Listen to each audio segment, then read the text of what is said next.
hukum wajib, yaitu berupa korban yang telah disyariatkan.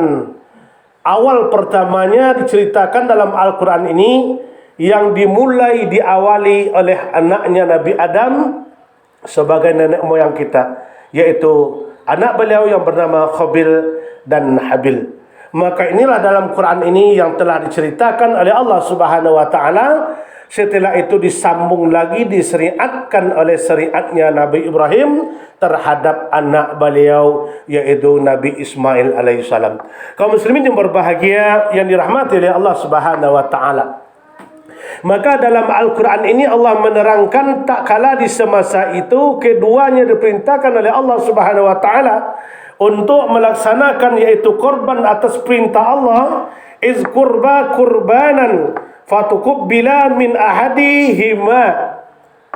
Yang satu kurbannya diterima langsung oleh Allah Subhanahu wa taala, tetapi walam yutaqabbal minal akhar, yang satunya tidak. Kenapa? Yang satunya berkorban lillahi taala karena Allah Subhanahu wa taala, yang satunya korbannya bukan karena Allah Subhanahu wa taala. Jadi jemaah yang berbahagia dirahmati oleh Allah Subhanahu wa taala, ternyata ibadah korban ini bukan hanya syariat kita semenjak dari Nabi Muhammad ke sini kepada umatnya sampai hari ini, tetapi ternyata sudah diawali oleh manusia pertama, keturunan manusia pertama, yaitu dari generasi Nabi Adam alaihissalam.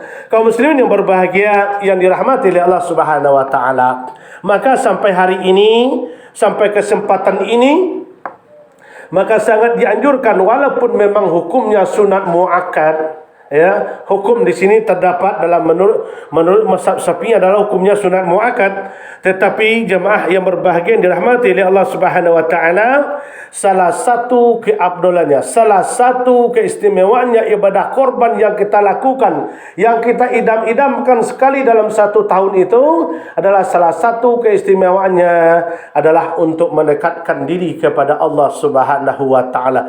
Berapapun banyak nikmat yang kita raih dalam satu tahun itu, berapapun banyak tumpukan harta yang kita tumpuk dalam satu tahun itu, berupa nikmat Allah yang Allah berikan kepada kita, tetapi kita tidak membuka pintu hati kita dan tidak meluangkan hati kita dan tidak menyisihkan sedikit harta kita dan nikmat kita untuk berkorban dalam satu tahunnya itu, maka inilah kata Allah Subhanahu wa taala, hambaku yang tercela di hadapan Allah Subhanahu wa taala.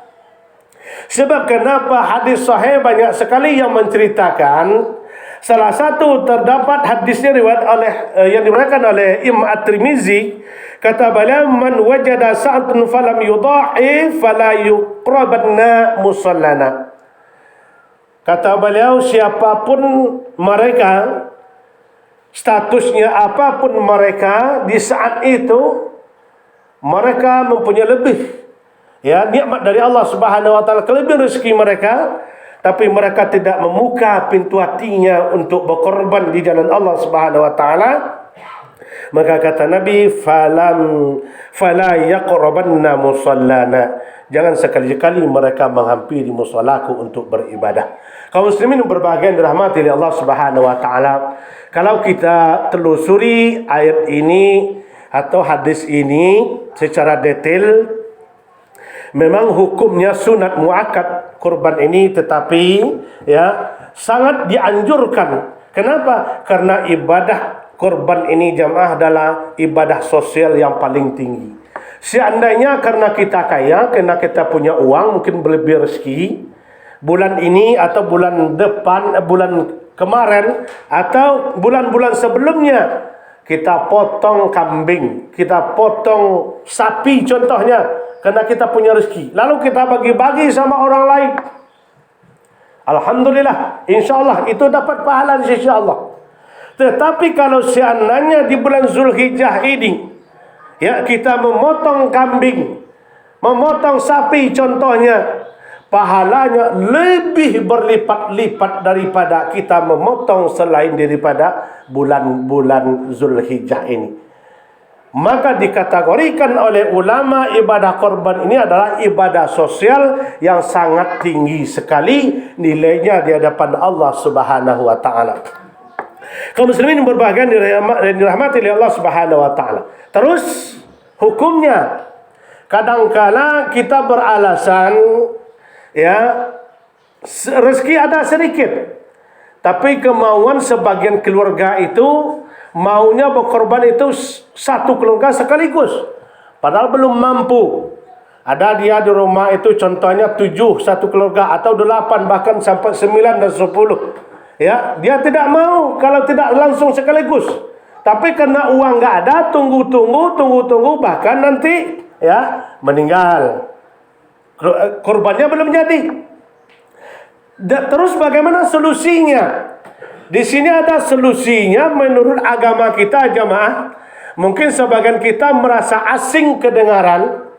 Ya, mungkin di tempat kita sebagiannya belum paham, bukan tidak tahu, tapi belum paham dengan semestinya atau secara detailnya. Ada solusi. Ya, bagaimana kita cuma sedikit uang tetapi mau berkorban. Ya, kita ada 4 orang, 5 orang, bahkan sampai 10 orang satu keluarga. Tinggal satu rumah. Uang cuma 3 juta. Beli sapi nggak cukup, apalagi beli kerbau. Yang adanya cuma untuk beli kambing. Ya, apakah ini boleh? Apakah ini bisa menurut agama kita? Mari kita simak penjelasan dari ulama kita. Yang pertama sekali kita kaji dulu hukum dasarnya kurban. Hukum dasarnya kurban pertama sekali 1 ekor kambing 1 orang. Hukum yang kedua 1 ekor kambing wa ahli baitihi. 1 ekor kambing yang pertama binafsihi untuk 1 orang. Yang kedua 1 ekor kambing wa ahli baitihi untuk 1 keluarga. Yang kedua 1 ekor onta atau kerbau atau sapi untuk 7 orang. Yang keempat hukum dasarnya 100 ekor hewan atau onta ataupun kambing untuk 1 orang. Ini 4 hukumnya.